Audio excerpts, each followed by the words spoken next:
दोस्तों, इस वीडियो को गौर से देखिए और इसे पहचानिए, और पहचान गए होंगे तो हमें कमेंट में बताएं। इसे आपके यहां किस नाम से जानते हैं दोस्तों? प्रकृति के विशाल साम्राज्य में असंख्य अद्भुत वनस्पतियां विद्यमान हैं, जो अपने विविध गुणों और रूपों से हमें चकित करती रहती हैं। इन्हीं में से एक अत्यंत विलक्षण और संवेदनशील पौधा है छुई मुई, जिसे लाजवंती, शमीपत्रा और लज्जालू जैसे अनेक नामों से भी जाना जाता है।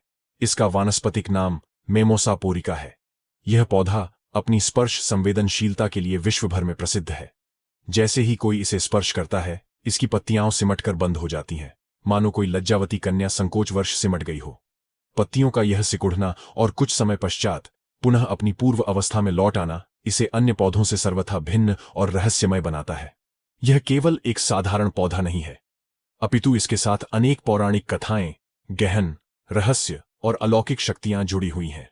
प्राचीन काल से ही ऋषि, मुनि, तांत्रिक और वनस्पति शास्त्री इसके औषधीय और चमत्कारी गुणों से परिचित रहे हैं। इसका व्यवहार इतना अनूठा है कि यह सोचने पर विवश कर देता है कि क्या पौधों में भी चेतना होती है।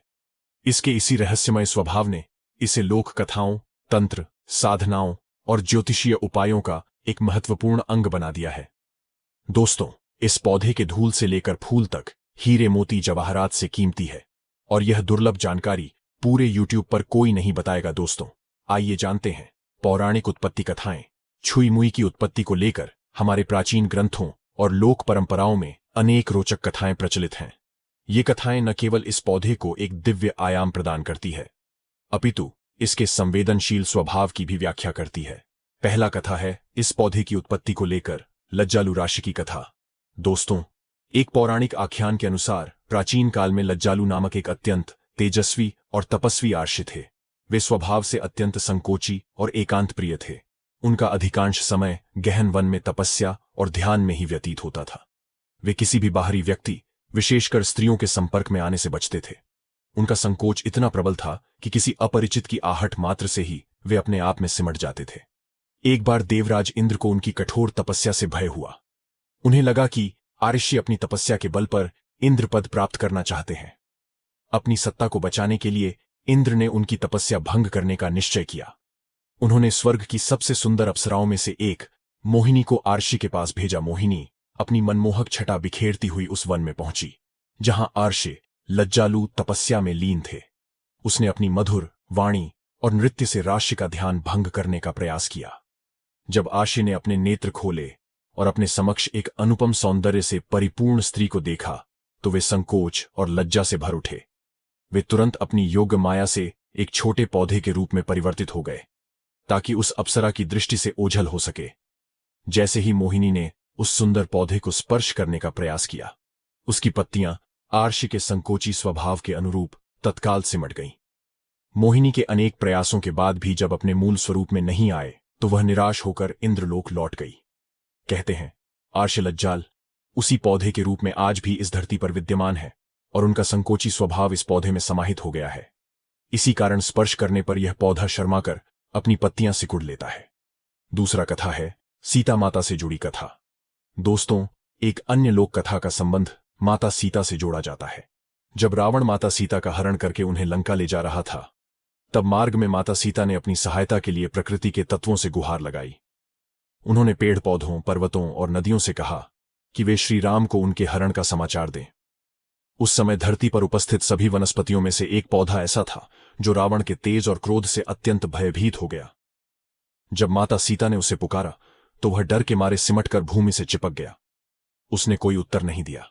बाद में जब श्री राम उस मार्ग से गुजरे, तो अन्य सभी पेड़ पौधों ने उन्हें संकेत दिए, किंतु वह पौधा मौन रहा।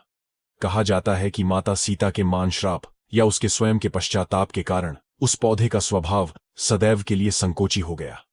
वह आज भी किसी के स्पर्श मात्र से उसी भय और संकोच का अनुभव करता है और सिमट जाता है।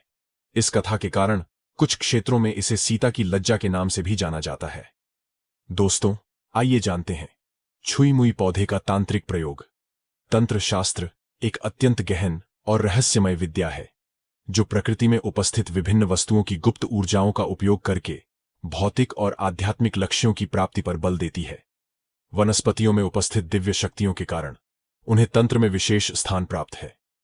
छुई मुई का पौधा अपने अद्वितीय संवेदनशीलता और रहस्यमय गुणों के कारण तांत्रिक क्रियाओं का एक अनिवार्य अंग माना जाता है। इसकी जड़, पत्तियों, फूलों और बीजों का प्रयोग विभिन्न तांत्रिक साधनाओं और उपायों में किया जाता है। महत्वपूर्ण सूचना यहां दी गई जानकारी केवल प्राचीन तांत्रिक मान्यताओं और ग्रंथों पर आधारित है। इसका उद्देश्य केवल ज्ञानवर्धन है। इन क्रियाओं को बिना किसी योग्य गुरु के मार्गदर्शन के करने का प्रयास नहीं करना चाहिए, क्योंकि इसमें त्रुटि होने पर विपरीत परिणाम भी प्राप्त हो सकते हैं। वशीकरण और सम्मोहन प्रयोग। वशीकरण का अर्थ है किसी व्यक्ति को अपने विचारों और इच्छाओं के अनुकूल बनाना। छुई मुई के पौधे में आकर्षण की प्रबल ऊर्जा मानी जाती है, जिस कारण इसका प्रयोग वशीकरण साधनाओं में प्रमुखता से होता है। छुई मुई की जड़ द्वारा वशीकरण विधि इस प्रयोग के लिए रवि पुष्य या गुरु पुष्य नक्षत्र को सबसे उत्तम माना जाता है। साधक इस शुभ दिन पर सूर्योदय से पूर्व स्नान आदि से निवृत्त होकर छुई मुई के पौधे के पास जाए। पौधे को प्रणाम करके हाथ जोड़कर उससे अपनी मनोकामना कहें और उसे अपने साथ चलने का निमंत्रण दें। इसके पश्चात किसी लकड़ी या हाथ की सहायता से सावधानीपूर्वक पौधे को जड़ सहित उखाड़ ले। ध्यान रहे कि जड़ खंडित न हो और पौधे को लोहे का स्पर्श न हो। घर आकर इस जड़ को गंगा जल से धोकर पवित्र कर ले। फिर इसे चंदन, केसर और गोरोचन के साथ पीसकर एक महीन लेप तैयार करें। इस लेप का तिलक अपने मस्तक पर लगाए। प्रभाव ऐसी मान्यता है कि इस तिलक को लगाकर जिस भी व्यक्ति के समक्ष जाया जाता है वह व्यक्ति साधक के प्रति आकर्षित हो जाता है। उसके मन में साधक के लिए सम्मान और स्नेह का भाव उत्पन्न होता है और वह उसकी बातों को मानने लगता है। यह प्रयोग विशेष रूप से अधिकारियों को अनुकूल बनाने या पारिवारिक कलह को शांत करने के लिए किया जाता है। छुई मुई पंचांग का प्रयोग। विधि किसी भी पूर्णिमा की रात्रि में लाजवंती के पौधे का पंचांग झड़, तना, पत्ती, फूल, फल ले आए। इसे छाया में सुखाकर चूर्ण बना ले। इस चूर्ण को अपनी दाहिनी भुजा पर किसी कपड़े में बांधकर धारण करें। प्रभाव तंत्र ग्रंथों के अनुसार ऐसा करने से व्यक्ति की सम्मोहन शक्ति में वृद्धि होती है। सभा या समूह में जब वह व्यक्ति बोलता है तो सभी लोग उसकी बातों से प्रभावित होते हैं। उसकी वाणी में एक विशेष आकर्षण आ जाता है। धन और समृद्धि प्राप्ति के लिए प्रयोग। छुई मुई के पौधे को धन की देवी लक्ष्मी का प्रतीक भी माना जाता है। इसके कुछ प्रयोग आर्थिक समस्याओं को दूर करने और व्यापार में वृद्धि के लिए किए जाते हैं। चांदी की डिब्बी का उपाय। विधि किसी भी शुक्रवार के दिन छुई मुई की जड़ का एक छोटा टुकड़ा ले आए। इसे शुद्ध जल से धोकर देवी लक्ष्मी के श्री चरणों में अर्पित करें। एम श्री श्री नम मंत्र का 1008 बार जाप करें। इसके पश्चात इस जड़ को एक छोटी सी चांदी की डिब्बी में सिंदूर और अक्षत के साथ रखकर बंद कर दे। इस डिब्बी को अपनी तिजोरी, गल्ले या धन रखने के स्थान पर रख दे। दी आर्ट। मगर इसका आर्टिस्ट कौन है? तुम? आप? मिल गया। My husband, the artist. बंद कर दे। इस डिब्बी को अपनी तिजोरी, गल्ले या धन रखने के स्थान पर रख दे। प्रभाव। ये उपाय धन को आकर्षित करने वाला माना जाता है। इससे अनावश्यक व्यय पर रोक लगती है, रुका हुआ धन प्राप्त होता है और आय के नए स्रोत खुलते हैं। यह व्यापार स्थल की नकारात्मक ऊर्जा को भी दूर करता है। शत्रुनाश और सुरक्षा के लिए प्रयोग। इस पौधे में केवल आकर्षण ही नहीं अपितु प्रबल रक्षात्मक ऊर्जा भी होती है। इसका प्रयोग शत्रुओं से रक्षा, ऊपरी बाधाओं से मुक्ति और तंत्र मंत्र के दुष्प्रभावों को काटने के लिए किया जाता है। छुई मुई का सुरक्षा ताबीज विधि। मंगलवार या शनिवार के दिन लाजवंती की जड़, काली, सरसों, लोबान और हनुमान मंदिर से लाई गई चुटकी भर धोली को एक काले कपड़े में बांधकर एक ताबीज बना ले।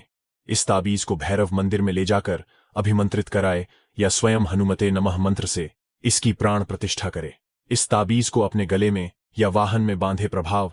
ऐसी मान्यता है कि यह ताबीज धारक की सभी प्रकार की नकारात्मक शक्तियों, बुरी नजर और शत्रु द्वारा किए गए अभिचार कर्म से रक्षा करता है। यह दुर्घटनाओं से भी बचाता है और एक अदृश्य सुरक्षा का बज प्रदान करता है। शत्रु को शांत करने का प्रयोग। विधि। यदि कोई शत्रु अनावश्यक रूप से परेशान कर रहा हो तो लाजवंती के पौधे के कांटे और उस शत्रु के पहने हुए कपड़े का एक छोटा टुकड़ा लेकर उसे एक साथ किसी गड्ढे में गाड़ दें और उसके ऊपर एक भारी पत्थर रख दें। प्रभाव। यह एक प्रतीकात्मक क्रिया है जिसका उद्देश्य शत्रु की शत्रुतापूर्ण गतिविधियों को रोकना और उसे शांत करना है। ऐसा माना जाता है कि इससे शत्रु की बुद्धि भ्रमित हो जाती है और वह साधक को कष्ट देना बंद कर देता है।